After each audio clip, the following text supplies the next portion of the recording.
El Ministerio de Cultura nombró a 13 bienes culturales de San Marcos Patrimonio de la Nación.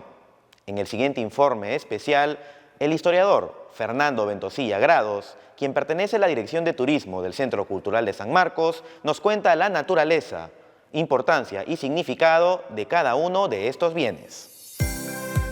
Ubicados en el histórico Salón de Grados del Centro Cultural de San Marcos, estos 13 bienes muebles han sido declarados por el gobierno como Patrimonio Cultural de la Nación, tanto por su valor histórico, artístico y significancia social en el contexto de la historia del arte peruano. Un equipo de RTV San Marcos visitó este recinto para conocer a detalle sobre la trascendencia de estos bienes. Nos encontramos en la antesala de la histórica capilla de la Virgen de Loreto en la casona de San Marcos.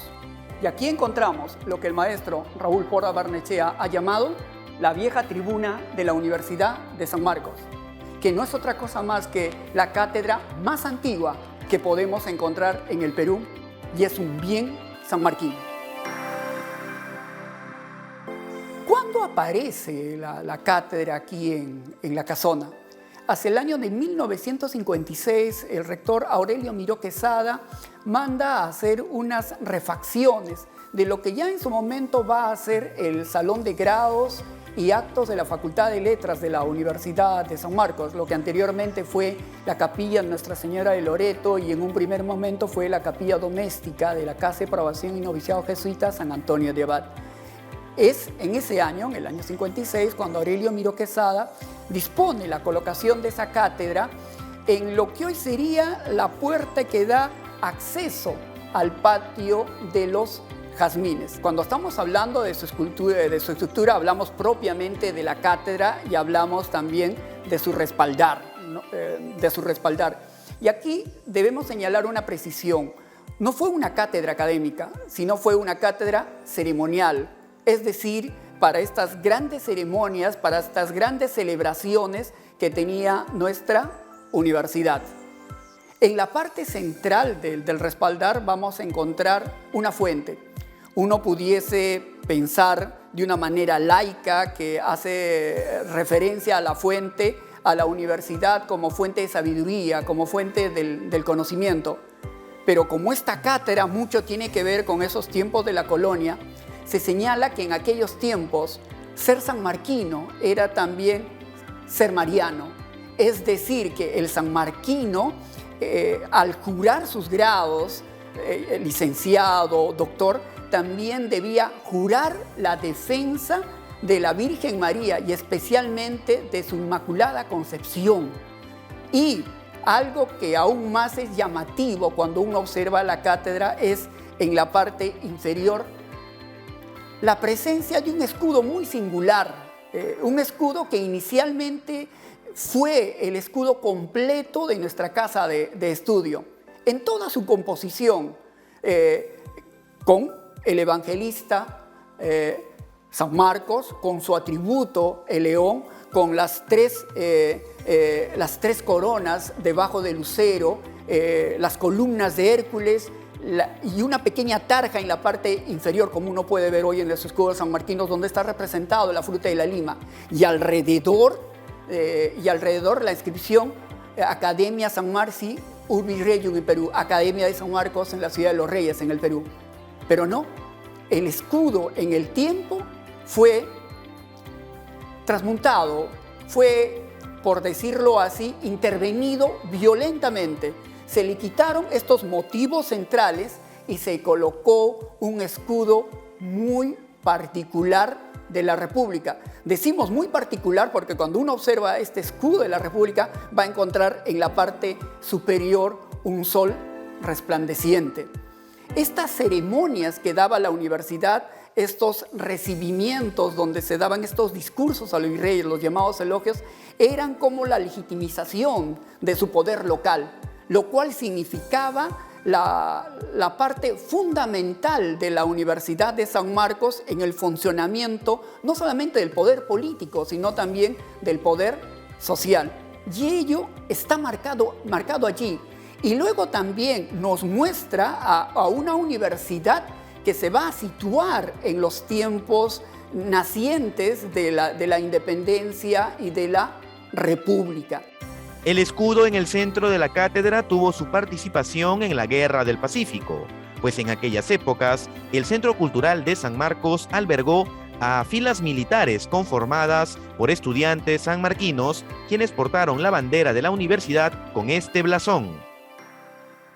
Ahora nos encontramos al interior de la histórica capilla de Nuestra Señora de Loreto en la Casona de San Marcos, lo que en su momento también fue el salón de grados y actos de la Facultad de Letras de la Universidad de San Marcos.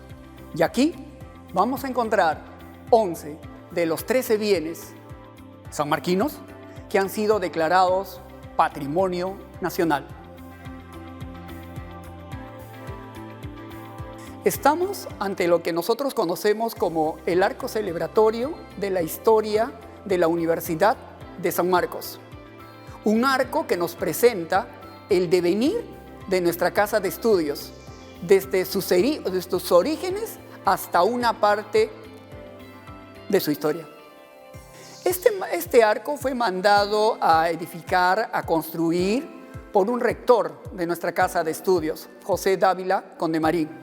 Él asume el rectorado de la Universidad de San Marcos en mayo de 1854 y en septiembre de 1854 publicará un texto de la historia de nuestra casa de estudios, Bosquejo histórico de la fundación, el devenir y el estado actual de la Universidad de San Marcos. ¿Qué está presentado en esa inscripción en latín? Uno va señalando al monarca Carlos V, rey, emperador de España, rey también de estas tierras, que mandó instalar la universidad en la casa de los dominicos en la ciudad de Los Reyes, y que esta universidad había sido pedido para su fundación por la ciudad de Lima. Por eso 1553. ¿Por qué? Porque en el 2 de enero de 1553 nuestra universidad se instala en el convento grande del Rosario de los Padres Predicadores de la ciudad de Lima, el convento de Santo Domingo. Es decir, en esa fecha nuestra universidad va a iniciar en su funcionamiento histórico. En el lado izquierdo vamos a encontrar dos fechas, 1613 y 1614. Y vamos a encontrar el nombre de un monarca, Felipe III, y vamos a encontrar el nombre de un virrey, Juan de Mendoza y Luna, el Marqués de Montesclaro. ¿Por qué la referencia al Marqués de Montesclaro? Porque a comienzos del siglo XVII ya la trascendencia de San Marcos a nivel de lo que hoy llamaríamos América es total. Los alumnos no solamente provienen de lo que llamaríamos el Perú, sino también de las otras hoy repúblicas. Pero ¿qué sucede? Que los estipendios para las cátedras, es decir, el emolumento económico que les permite sobrevivir y que habían sido puestos inicialmente por el virrey Toledo, se estaban desgastando habían disminuido a la importancia. Pero va a ser el hacer de este virrey que va a permitir que se dé partidas, se dé emolumentos de parte de la corona, de parte del rey Felipe III, y eso va a estar recordada en ese lado izquierdo. Conozcamos ahora los patrimonios que se despliegan por la bóveda vaída, conociendo la historia de esta capilla. Recordemos que los jesuitas fueron expulsados.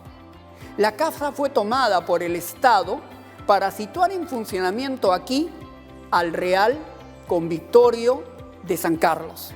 Como Convictorio de San Carlos, la casa funcionó entre 1771, el Convictorio se instala entre el 17 y 18 de enero de 1771, hasta el mandato gubernativo de Mariano Ignacio Prado de 1867, que manda el traslado de la universidad a esta casa. Es en ese espacio de la casa como convictorio cuando el recinto va a ser denominado la Capilla de Nuestra Señora de Loreto. ¿Y por qué? Porque se trajo aquí la efigie de la Virgen de Loreto del Colegio San Martín. Bueno, cuando nace el Convictorio de San Carlos, nace con las rentas y con los alumnos de dos colegios que desaparecieron fueron extinguidos hacia el año de 1769, el Real Colegio de San Martín y el Real Colegio de San Felipe y San Marcos. En este Colegio San Martín había una capilla de la Virgen de Loreto, van a traer esa efigie, dice el historiador Rubén Vargas Ugarte, va a ser colocado aquí y va a ser denominada Capilla de Nuestra Señora de Loreto. La Virgen de Loreto se va a convertir en patrona del Real Convictorio de San Carlos. Pero lo que encontramos aquí es una bóveda bahía, una cúpula, donde nosotros podemos encontrar toda una pintura mural donde aparecen seres como querubines, como ángeles, ¿no? Divididos en 4 campos. Pero también vamos a encontrar grafitis, las inscripciones de alumnos del Convictorio de San Carlos y especialmente de un alumno, Isaac Arróspide. Entró en este convictorio el jueves 4 de febrero de 1848.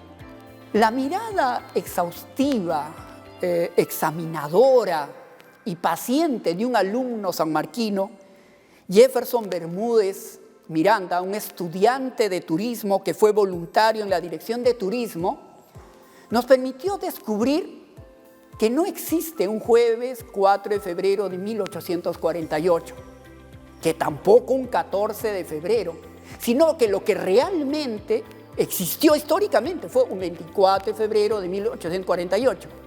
Y cuando uno se acerca detenidamente al grafiti que está allí, delante de ese cuadro aparecen los rastros de lo que debería ser un 2.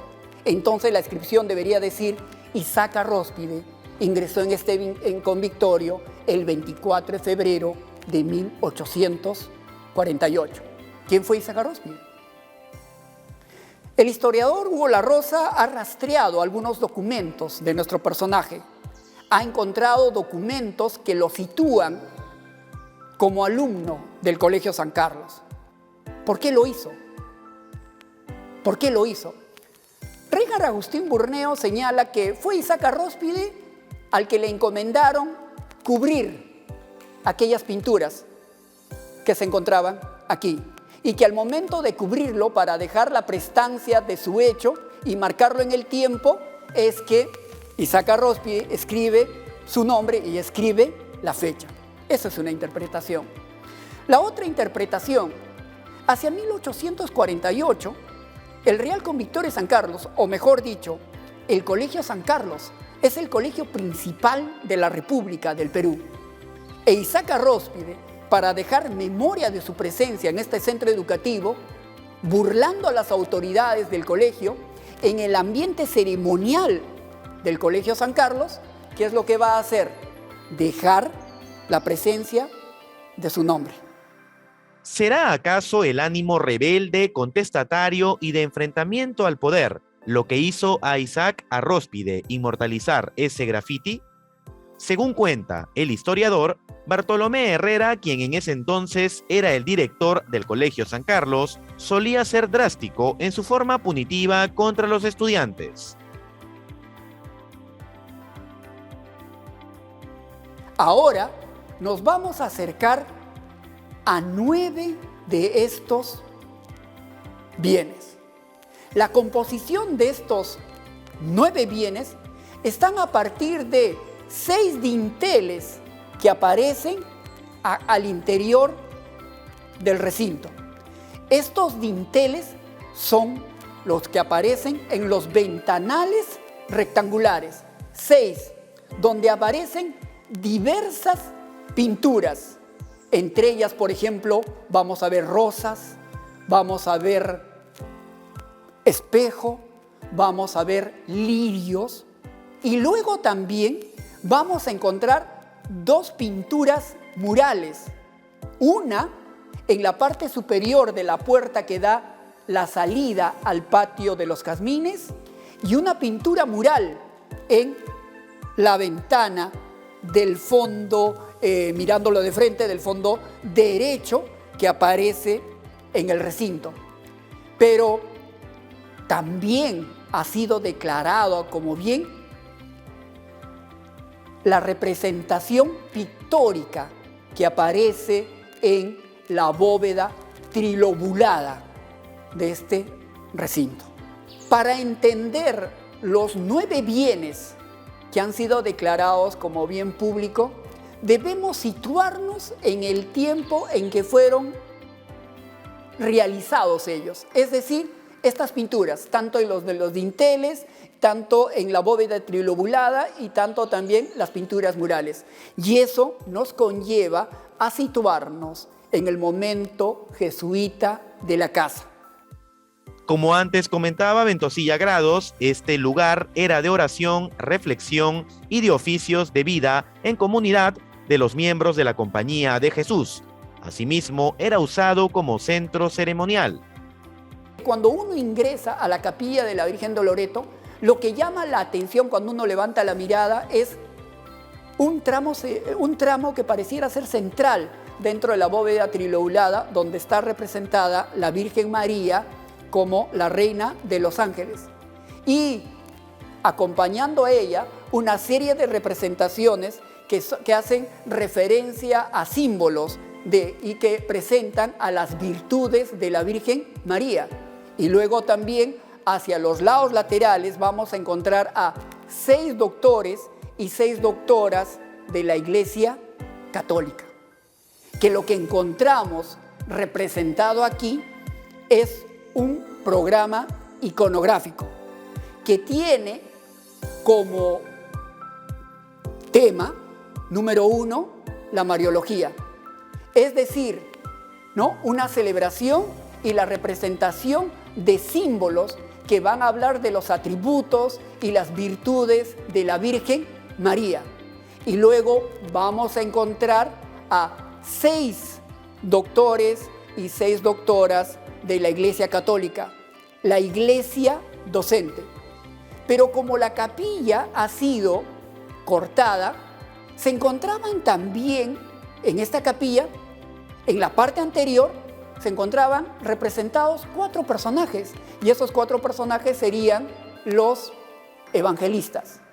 Y en lo que hoy podríamos llamar la parte posterior, donde está colocado el espejo para darnos una idea de continuidad, se encontraban representados también 2 personajes, San Ignacio de Loyola y San Antonio de Abad. No cabe duda de que nuestra universidad, en el marco del Bicentenario del Perú, ratifica su compromiso con el país de ser promotora de la cultura bajo un enfoque de restauración, conservación e investigación de patrimonios culturales, lo cual nos convierte en la universidad guardiana de las riquezas heredadas hace 470 años, comprometiéndonos día a día con todos los peruanos. Así llegamos al final de este informe especial. Estos 13 bienes culturales nombrados Patrimonio de la Nación por el Ministerio de Cultura demuestran la grandeza de San Marcos en historia, cultura y tradición. Fue Fernando Cumpa para RTV San Marcos.